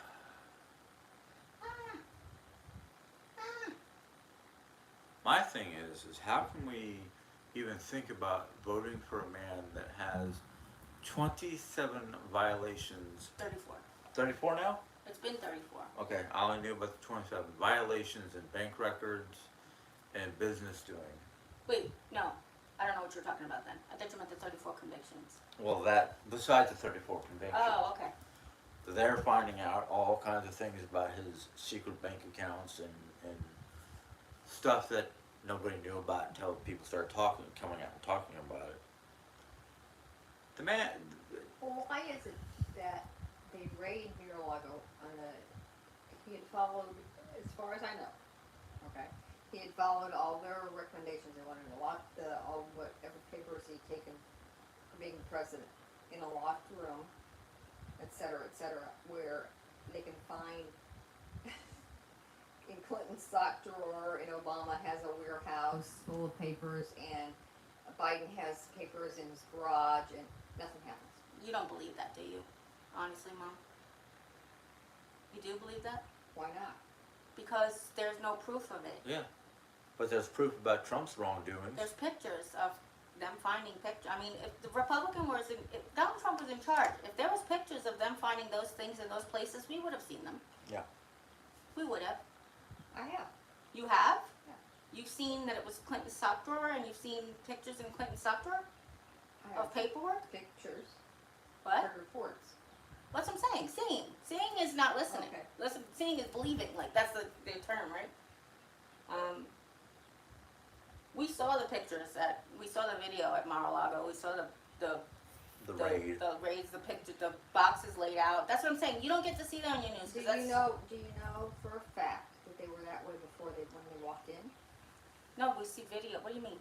They weren't laid out. They were there, though. They weren't supposed to be We there. always knew they were there. They weren't supposed to be there, though. He had talked to the FBI Secret Service or whatever it is, and they said, reportedly, they had said, I'm in a locked room, out of the way. Oh, no. He's not supposed to take them. There was just confidential papers. He wasn't supposed to take it all. You know, like, just period. Like, he wanted to take the bust of Will tried to walk out of the, he did walk out of the White House with Lincoln's bust. And they were like, sir, that doesn't belong to you. That belongs to the White House. But I just think it's funny. What is it about the truth? That's what because this one is not even, I'm trying to find the thing that's been going around, and there's so many other things. Anyway, whatever. So, does anybody else have questions? And I didn't mean to say, to imply that there isn't things that both sides hide. I mean, it's politics. Of course there is. So I will point out this, a lot of my friends were like, it's not a crime to have sex with a porn star. And I was like, well, that's not what the conviction was about him having sex with a porn star. The crime was that he lied about it. Now, there's not a crime about having sex with your intern, but the reason Clinton was impeached was because he lied about it. So he didn't lie about the crime. I mean, he didn't get yelled at for the crime. He got in trouble for lying about it. And that's the same thing. That's the difference. I mean, if you do bad things, you say, I did these bad things. Just don't lie about it. Like when he said I smoked weed. He's like, yeah, I smoked pot. So good. I'm glad you said that because we were wondering. Okay. Let me just put this. Anyway, I just thought it was a really good quote that's been running around. Okay. A lie doesn't become truth, wrong doesn't become right, and evil doesn't become good just because it's accepted by a majority. And that's been going around on social media. Booker T. Washington said that years ago. And that's the thing. It's like when we talk about, like, Jim and I have quite often have a disagreement, and mostly last year, 2 years, 3 years ago, about his truth and my truth. He goes, that's my truth. And I'm like, well, I understand that's your perception of what happened, and I have my perception of what happened, but there is facts. Like, your perception of what happened and his perception of what happened doesn't change the facts. It just changes how you saw the facts.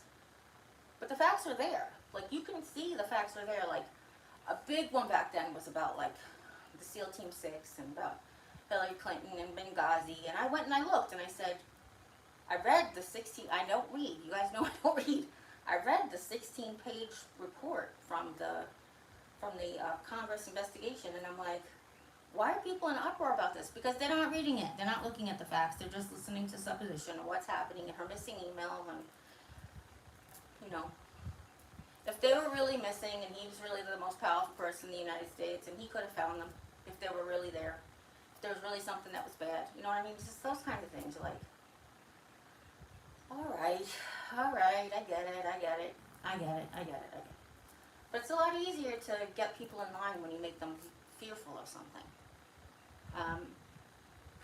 And that goes for both sides.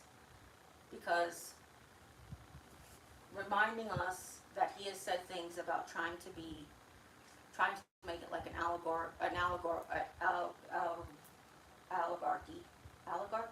Is that right, Mom? Oligarchy. Thank you.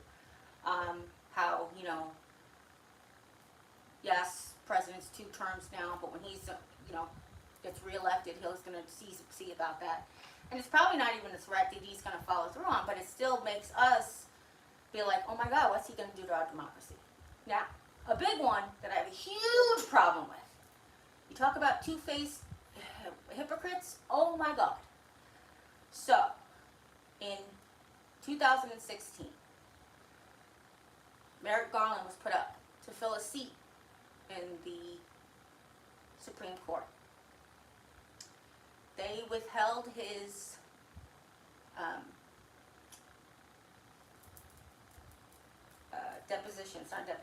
his basically his interviewing that they do for 8 months with Mitch McConnell stating that we don't elect or put a judicial person on the court during an election year. For 8 months we went without a full Supreme Court.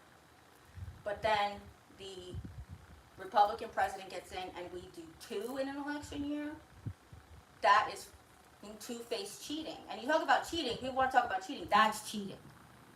When you have different rules for different people that benefit you, that's cheating. Plain and simple. And those are facts. You can look them up. You don't need to tell you that. That's the thing, what really bothers me about Democrats is that we don't stoop to their level. If we did, this would be an even battle. If we did, it would be an even battle. But we don't. And the extreme left people can or do, like I was saying about my family members that are extreme left who do name calling. I don't like it. But I said to my cousin, I was like, that you're doing exactly a 45 move. You're calling out some bullshit that's actually bullshit. Facts are facts. I come back and say, this is why that's bullshit. You come back with name calling, and that's the end of the conversation. And I was like, that is some 45 bullshit right there, because that's exactly what he would do, even before he was president. Like, that was what he would do on Twitter when he was in The Apprentice, like, back in the day. So it's sort of like, yeah, that's not a good argument. That's not a good discussion. When you say your point, I say my point, you're supposed to say counterpoint, and I say my counterpoint. That's how a discussion goes. But when you say your point, I say my point, and then you tell me I'm a libtard, you're just kind of making my argument for me. You're just kind of like making my point. And actually, I had a person the other day go, her counterpoint was whatever. Very mature conversation we're having. And then my friends are like, why are you even engaging? I'm like, I'm not trying to battle. I'm trying to, like, literally, they are saying stuff that's not true, and I'm showing them this is why what you're saying isn't true. Go look it up yourself. Look it up yourself. It's not true, and this is why it's not true. But anyway, nobody can answer me. Mom, did you have any benefit the 4 years that President Trump was president? I've never had much benefit from anybody. Oh, okay. Well, did Social Security and VA benefits went up the last couple of years, right? They've always gone up, almost always gone up. Oh, but not more the last couple of years? No, Oh, okay. I thought a few years ago you had one where it didn't go up, but that was when Obama was in. Oh, okay. Yeah. And not at all, or? There was 1 year it went up very little, and the next year it didn't go up at all. Okay. Yeah. There is a whole lot of, like, And the first year, I think it was the first year that Trump was in, it went up like really, really well. what made up the difference between when it didn't go up the year before, I'm guessing? Probably, possibly Yeah. so. And then some, I think. Well, the first year that he was president, did he have any control over that? Because that happens, the previous administration's budget, right? Get the hiccups? Yeah, it does happen in previous administration. Let's see, I'm trying to think of when I think they voted on it in about October. we find out either late October or sometime in November. Oh, okay. I can't remember which. Yeah. I honestly cannot remember which. I know that pulling all of the troops out definitely alleviated the military budget. But the vulnerable, yeah. Well, not really. We didn't get nothing happen to us. Did that? I'm not talking about Biden's escape from the thing last time. I'm talking about when he pulled us out of, well, we up to the Gulf Storm, Afghanistan, some storm. Desert Storm? Well, when he pulled the troops out of Afghanistan, he pulled like 1,400 or 14,000 troops out and he left 1,400. I don't remember which exactly the numbers are. Yeah, I think That's why I say 1,400. Yeah, that's why I don't like, that's not an actual quote from me. But I know that alleviated the military budget. You got 1,400 troops and all the equipment and a big mess. They're in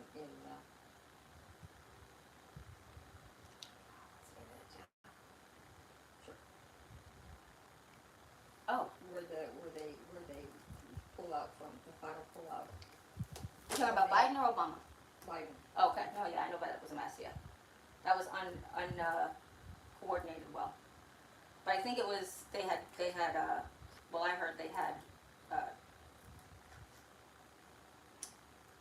what's the word? Information, I guess, that there was danger coming or something, but still. I'm not sure. Oops. But, to me, it's like, yes, you want to vote for your party, yes, you want to vote for your ideals, but it's like, when the person there has morality issues, are they your ideals? Can you really say that this person represents you?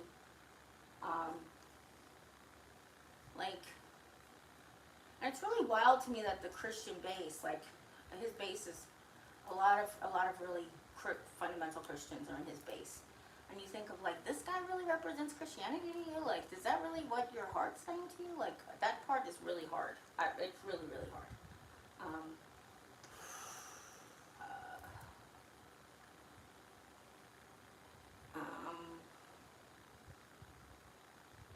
Is it Afghanistan, right? Yeah. Sorry, my tablet screen is cracked. Is it I think it's Kabul. Kabul?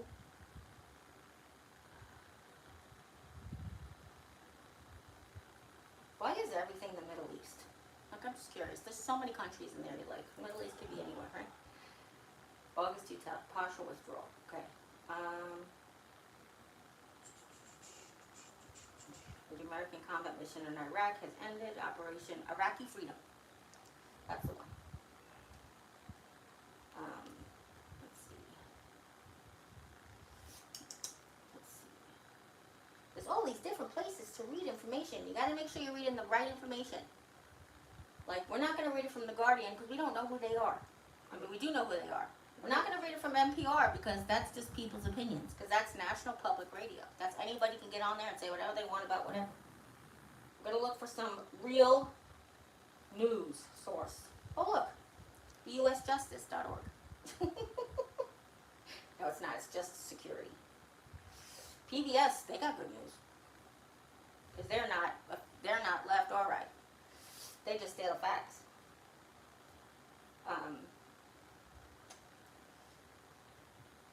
That's why I always like PBS. I used to watch BBC on PBS a lot. Anybody else got any questions, hon, or comments or concerns? Yeah, I did forward after we'll be doing a live tonight. Yes, I will be doing a live tonight. I don't know who asked that question. I didn't see it. Sorry.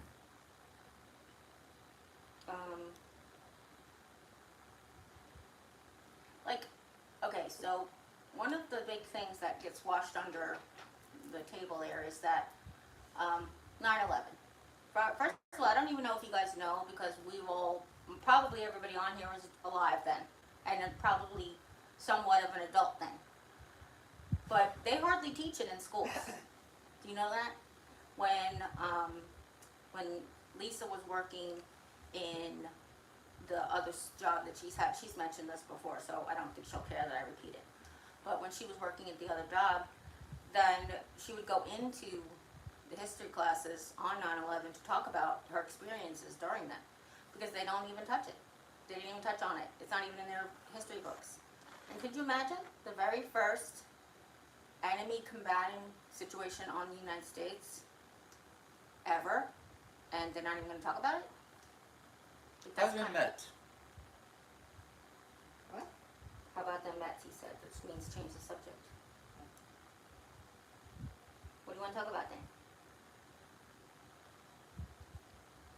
I didn't get to say my point though. That was kind of Well, then say your point, because a lot of these people are. Well, then we went into find the people who created 9/11, and they ended up catching Saddam Hussein. That had nothing to do with it. But he shot at President Bush's dad, so like that's what my big joke was at the time. You're like, yeah, but I'm gonna get the guy who tried to kill my dad. So anyway, go ahead. People are saying, A lot of people are saying, why are we talking about this? oh, because I think it's important. We talk about a lot of stuff that's important, and I think this is very important. You don't think it's important?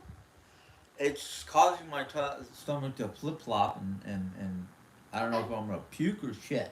Do you want to go and I'll just sit here and talk and not leave the comments? I'll just talk more about. You just want me to stop talking about it in general? All right. Oh wait, how about the Mets? Hey, did you guys know that the All-Star game was on this week? And the home run derby. Speaking of baseball. What? What'd you What? say? I thought it was kind of early for the All-Star game, but No, it sometimes lands on my birthday. I get lucky sometimes. I don't get like my birthday will be on a t-shirt. They do it kind of in the middle of the season. I know it's kind of weird, right? Yeah. yeah, it's closer to the. Oh, Yeah. But T-Mobile had I think they hosted the home run derby because they had a thing on their app about picking your favorite. Excuse me.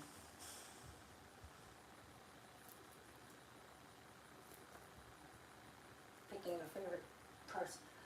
Player? Yeah, to win the home run. Yeah, to win. Like, You okay? yeah, felt like it was gonna be a burp, but it's stuck. It's stuck right here. Probably just have to have food. Yeah, it's like 2:03. Shut up. Yep. So 2 hours now? Yeah. Alright. I think it's time to go. My family's telling me it's time to go. We're gonna have brunch, because at this point it's already dinner. No, I'm just kidding. Dinner. Yes, food. Feed me, Seymour. Did you take the pork out this morning, speaking of which? I went to my... Yes, it's in the refrigerator. No, did you take it out of the refrigerator? No, Remember? I have to take that out. That's not gonna be, probably not gonna be the first time, but we'll try. Yeah. Well, we'll see. All right. So if anybody has any last minute questions, now's your time. Otherwise, we're gonna go. So from Oreo here, who had pretty good during the whole life, right, baby? Other than a couple times tried to eat mommy's face. No. And Jim and Mom and I. Listen, nobody's told you that you're loved. You can always come by and hear how much I love you, because I love you guys very, very much. Okay? Anybody else have any questions? No more questions coming up? All right. No? And as always, you guys, take care. God bless. And we'll see you next time. Bye. Oh, Nellie says I still love you. Bye. Bye. so we're gonna pretend your libraries. Oh. Nellie still loves me. Yeah. Oh. What time my live is gonna be? No idea. I have no idea. I hope to have it After before dinner. 8 p.m. Empty puts Oreo down for bed. Yeah. That's it, pretty much. We'll also try to do it earlier in my office and see what kind of signal I get, which is not always the best. So, like I said, it will be sometime this evening. All right. All right? Good night. Bye. Bye.